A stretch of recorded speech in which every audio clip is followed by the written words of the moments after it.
Tapi hatiku udah berkamu siap. Pindah live mas, di Amar ada Mbak Desi. Mas jalan sudah normal kok, armada masih telat dan pemberangkatan diundur. Jalan sudah normal, mulai normal, bukan sudah normal. Kemarin gue udah bilang ini one way sudah mulai dibuka, jadi dalam waktu 1 atau 2 hari itu arus akan mulai stabil. Tetap butuh waktu mas, buat ngolah armada di jalan itu tetap butuh waktu.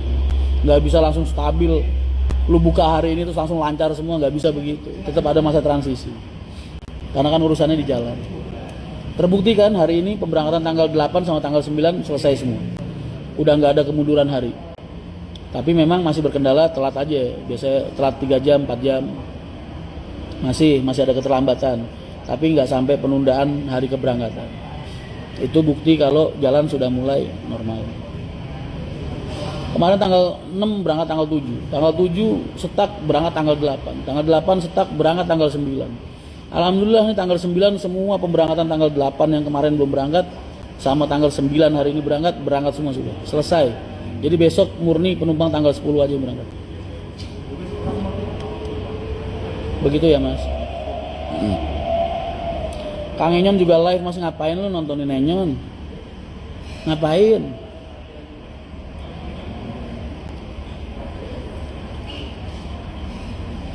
Mas bismu sampai Lampung nggak? Enggak mbak. Aduh nggak berani nyebrang kapal mbak, serem. Naik kapal bis. Tanggal 11 Jogja gak dapat mas full kata agen. Ya memang, kan aku udah bilang. Ini sekarang H+7 ke atas mas, itu gelombang kedua. Jadi kalau kemarin kalian lihat H+3, H+4 mulai ada ledakan, itu gelombang pertama. Gelombang orang-orang pekerja BUMN, perbankan, perusahaan, kantor-kantor. Nanti gelombang kedua itu yang berangkat setelah habis arus kupatan H+7 ke atas. Gelombang kedua itu siapa aja mas? Para pedagang, keluarga, terus ya rumahan lah, orang-orang rumahan, terus ya begitulah, tukang, begitulah. Sakit hati bilang bau ya? Sakit hati aku dibilang bau langsung kan? Langsung mandi dong, ngantor lah, gitu kan wangi enak ya. Yang satu siap.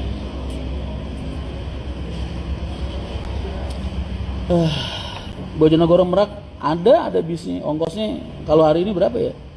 550 mungkin. Mas kenapa nggak gunain armada Parwis Air sebagai armada bantuan? Kalau kita udah sampai pakai bis lain, berarti bis kita udah kepake semua. Simple kan?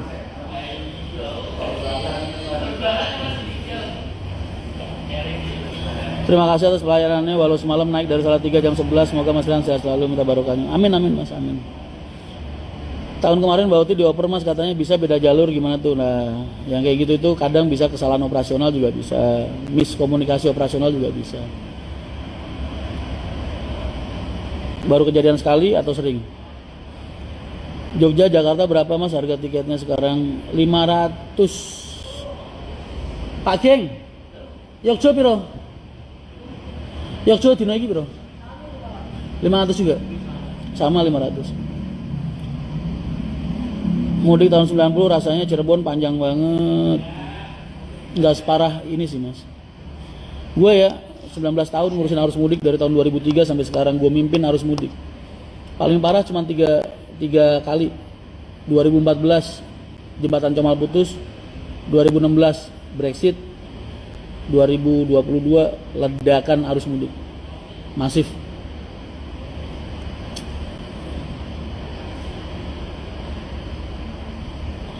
Di grup FB banyak komplain dari penumpang mas, saya baca agen Terminal Sukoharjo dioper ke Sinar Jaya yang 50.000 lebih murah tidak dikembalikan 50.000 harganya. Sinar Jaya jualannya 300.000. Lah kan agen ngambil komisi mas, agennya jualan 350, agennya ngambil komisi, setorannya ke Sinar Jaya 300, kalian biasanya 500, berarti kan kalian kembali berapa? 150.000.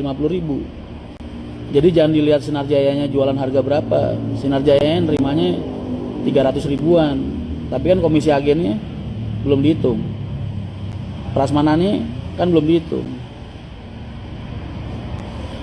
Mudik tahun ini terasa berkesan banget mas. Ya memang benernya sama aja, hanya saja ya itu kata tadi, karena ledakannya terlalu masif jadi akhirnya semua jadi mundur semua gitu. Mas kalau setiap live disimpan apa gue trauma mas, gue pernah nyimpen live udah gitu di report orang, akun gue ke ban lagi. Sehat mas, salam dari mas, saya tanggal 3 berangkat dari Jajar, pas berangkat sampai sana akhirnya kosong masih tahu tanggal 3 berangkat dari Jajar, kan H+1 nggak ada bis mas, akhirnya jualan. Kamu dikasih tiket HR, apa pesanan doang? Karena tanggal H+3 nggak ada bis tahu saya, kan tanggal 2 lebaran mas. Sehat selalu mas Rian, amin amin. Berkesan tapi mas Rian muter kepala. Dibilang muter kepala sih aslinya enggak ya, cuman capek aja mas, capek fisik, capek pikiran, lebih ke arah kesel sama orang-orang kita sendiri gitu, karena mereka kurang koordinasi itu aja. Kalau rumusnya mah sama, nggak ada yang berubah selama 20 tahun ini soal rumusnya ya, cuman kan angkanya yang berbeda. Dan Pekalongan banyak yang komplain mas kalau lagi lebaran kayak gini semua orang komplain, banyak orang komplain, ya itulah makanya dinamakan lebaran, karena emang komplainnya setahun sekali. Saat-saat kayak gini nih udah nggak bisa memprioritaskan pelayanan mas. Yang diprioritaskan adalah mengantarkan penumpang dari titik tujuan awal ke titik tujuan akhir. Itu prioritas utama kalau lagi harus mudik lebaran. Entah itu harus mudik atau harus balik. Jadi pelayanan bukannya disepelein, tapi kalau emang nggak bisa diusahakan, ya itu tadi ada prioritasnya. Makanya setiap arus lebaran pasti ada komplain, pasti tiap tahun.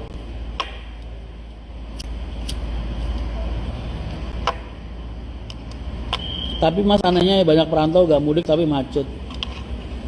Wah gue nggak tahu deh kalau itu. Yang jelas gue ngomong apa yang gue lihat aja dan apa yang gue rasain. Karena emang sepanjang sejarah ini 19 tahun lah gue ngurusin arus mudik. Penumpang tahun ini tuh 3 kali lipat dari arus mudik terbanyak yang pernah ada. 3 kali lipat. Makanya nggak bisa nyalain pemerintah dengan aturan one way, nggak bisa nyalain perusahaan-perusahaan bis dengan keterbatasan armadanya. Karena siapapun nggak akan sanggup dengan kondisi, nggak akan siap dengan kondisi kayak gini. Siapapun, baik infrastruktur jalan maupun pengadaan armada. Dilihat dari arus mudiknya aja udah kelihatan mas. Seumur-umur yang namanya arus mudik itu 3 hari penumpang udah keurai Jakarta itu. Jadi kalau misalnya ledakannya di hari plus H-4 atau H-5 itu biasanya H-5, H-4, H-3 itu penumpang udah mulai berkurang, udah habis. Malam takbiran udah nggak ada bis jalan lah, 1-2 paling. Ini kemarin tahun ini mas, H-5 sampai hari H pas, sampai malam takbiran itu penumpang masih nggak keurai. H+1 yang tadinya harusnya biasanya tol udah kayak lapangan bola kosong, kemarin masih macet total gitu, buat arah ke kampung halaman. Gila, saking banyaknya orang. Halo mas, halo Sita. Saran buat pemerintah di mudik yang akan datang mas? Nggak ada saran, mereka udah melakukan yang terbaik, Karena kalau pemerintah nggak ngambil keputusan buat one way dan mengorbankan armada yang ke arah kosongan, arah kembali, itu Brexit kejadian lagi pasti. Makanya pemerintah pinter gua anggap, daripada kejadian Brexit kayak tahun 2016, mendingan arah baliknya aja yang dibikin mati gitu. Tapi kan efeknya ya jadi kayak gitu, semua PO jadi berantakan semua, karena bisnya nggak bisa balik.